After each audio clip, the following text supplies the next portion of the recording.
बिस्मिल्लाहिर्रहमानिर्रहीम। दोस्तों, हमारे यूट्यूब चैनल इस्लामिक फैक्ट्स पर आपका खैर मकदम है, वेलकम है। दोस्तों, आज हम आपके साथ मुफ्ती यासिर नदीम अल वादी साहब की एक और वीडियो शेयर कर रहे हैं, जिसमें मुफ्ती साहब ने क़ुरबानी के मुतालिक एतराज़ करने वालों को जवाब दिए हैं।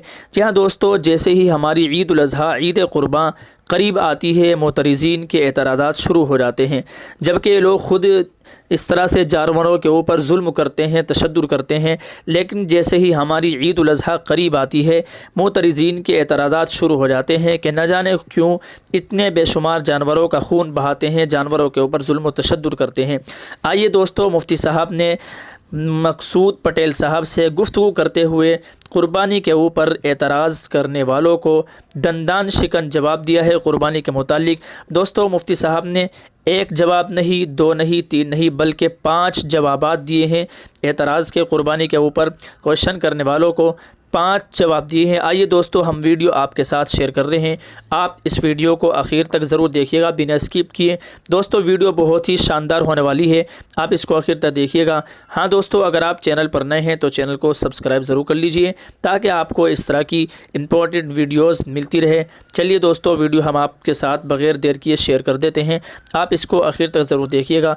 और हाँ, वीडियो को शेयर ज़रूर कीजिए, वीडियो को लाइक करना मत भूलिएगा, सब्सक्राइब ज़रूर कर लीजिए। चलिए, वीडियो आपकी स्क्रीन पर आ चुकी है, देख लीजिए। तो आगे मैं मुफ्ती साहब बढ़ता हूँ कि एक जैसे बिस्मिल्लाहिर्रहमानिर्रहीम के अगर हम ये कहें तो उसमें कहा जाता है कि अल्लाह ताला रहमान और रहीम है, और अल्लाह ताला के जो 99 नाम है उसमें रहमान और रहीम भी आता है। तो क्या लेकिन फिर जो हमारे आर्य समाज के जो दोस्त है और हमारे कुछ हिंदू भाई भी ये सवाल करते हैं कि फिर आप बकरा ईद के ऊपर इतने सारे जानवरों को आप जमा करते हो, उनकी कुर्बानी देते हो, तो क्या अल्लाह ताला सिर्फ इंसानों के ऊपर ही अपनी रहम और एहसान करते हैं, जानवरों के लिए वो रहमान और रहीम नहीं है? तो इस पे आप थोड़ी वजाहत करें। ये सवाल कोई नया नहीं है, ये सवाल बहुत पुराना है और आर्य समाज के लोग गुज़िश्ता 150 साल से सवाल कर रहे हैं, और 150 साल में हमने हजारों मरतबा इस सवाल का जवाब दिया है। इसीलिए इस सवाल का जवाब मेरे पास एक नहीं है बल्कि 5 है, ठीक है। और उसके लिए थोड़ा सा मुझे वक्त दरकार होगा इन 5 जवाबों को मुख्तसरन बयान करने में, ठीक है जी। सबसे पहली बात तो ये समझिए कि हम अगर जानवरों को बगैर किसी अल्लाह ताला की इजाजत के, बगैर अल्लाह ताला की, बगैर जो कि मालिकुल मुल्क है, पूरी कायनात का मालिक है, उसकी इजाजत के बगैर अगर हम जानवरों को सताएं तब तो वाकई जुल्म हो। लेकिन जब हम अल्लाह को, परमेश्वर को मालिकुल मुल्क मानते हैं, यानी इस पूरी कायनात का मालिक मानते हैं, तो कायनात के अंदर तो जानवर भी तो आ गए ना, तो जानवरों का भी मालिक है।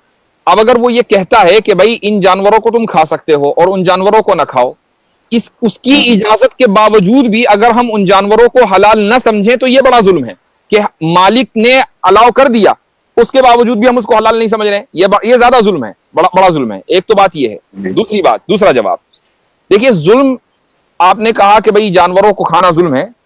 जुल्म के मुख्तलिफ दर्जात हैं, ठीक है, कम दर्जे का जुल्म, ज्यादा बड़े दर्जे का जुल्म, लेकिन जुल्म होने में सब चीजें सब बराबर के शरीक होते हैं। मिसाल लीजिए, अगर आपके नजदीक जानवर को काटना और उसको खाना जुल्म है, तो फिर भाई जानवर के ऊपर सवारी करना भी जुल्म है।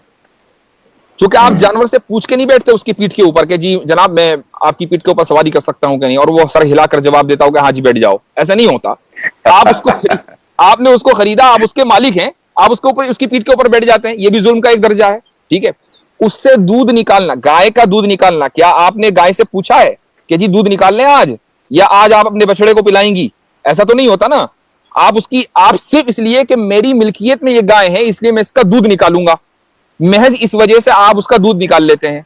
ये भी एक जुल्म है, क्योंकि जो चीज उसने यानी मैं आपसे कोई चीज आपकी इजाजत के बगैर ले लूं तो क्या ये नहीं कहा जाएगा कि मैंने आपके ऊपर जुल्म किया? और आप जो है गाय का दूध उसकी इजाजत के बगैर ले रहे हैं, ये भी जुल्म का एक दर्जा है।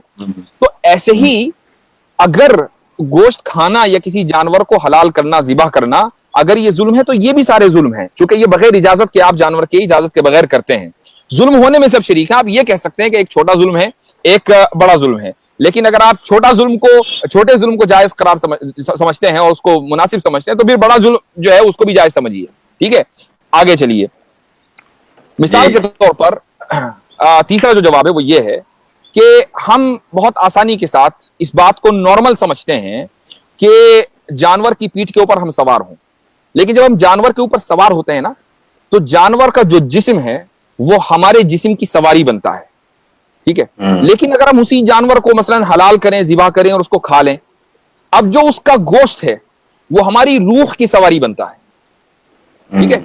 जब तक कि हमने उसको नहीं खाया वो हमारे जिस्म की सवारी है, जब हमने उसको खा लिया अब वो हमारे रूह की सवारी है। जिस्म और रूह के दरमियान अगर आप कंपैरिजन करें ना, तो रूह जो है वो हमेशा आला और यानी बुलंद चीज, पवित्र, हाँ वो ज्यादा पवित्र, उसको सटल कहते हैं, वो लतीफ है।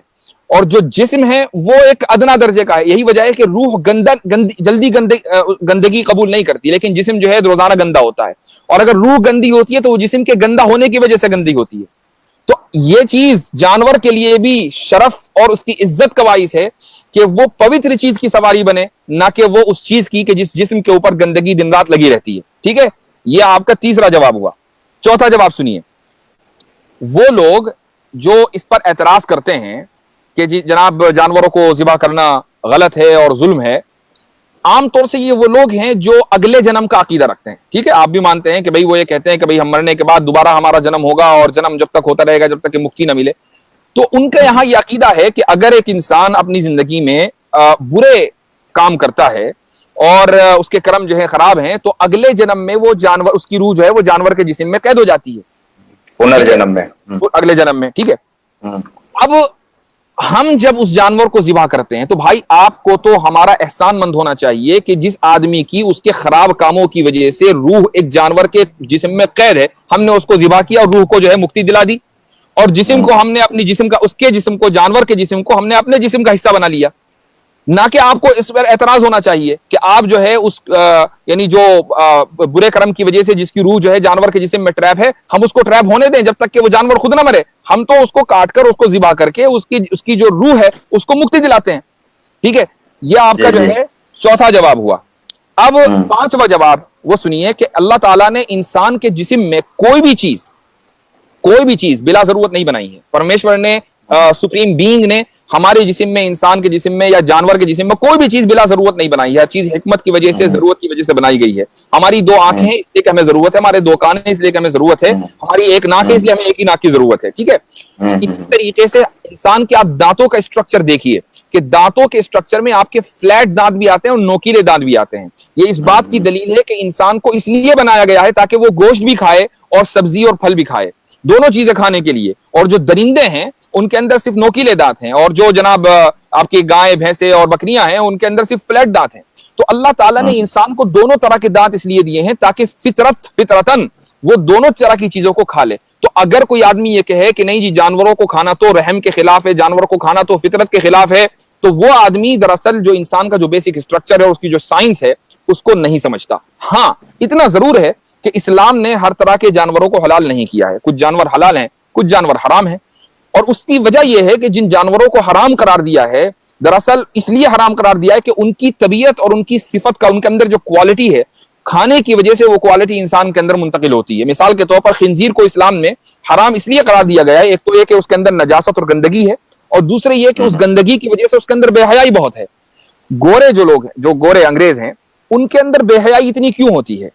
इस कदर बेहयाई के इतना, यानी इंडिया के जो मूवी इंडस्ट्री है वो भी पीछा करते करते थक गई, लेकिन वहां तक पहुंच ही नहीं पाती। वो बेहयाई में इतना आगे निकले हुए हैं वेस्टर्न्स। उसकी वजह यह है कि दिन रात की उनकी खुराक जो है वो खिंजीर है। उस बेहयाई की वजह से इंसान के अंदर बेहयाई आती है। इसलिए इस्लाम ने सुअर को, खिंजीर को मुसलमानों के लिए जायज करार नहीं दिया।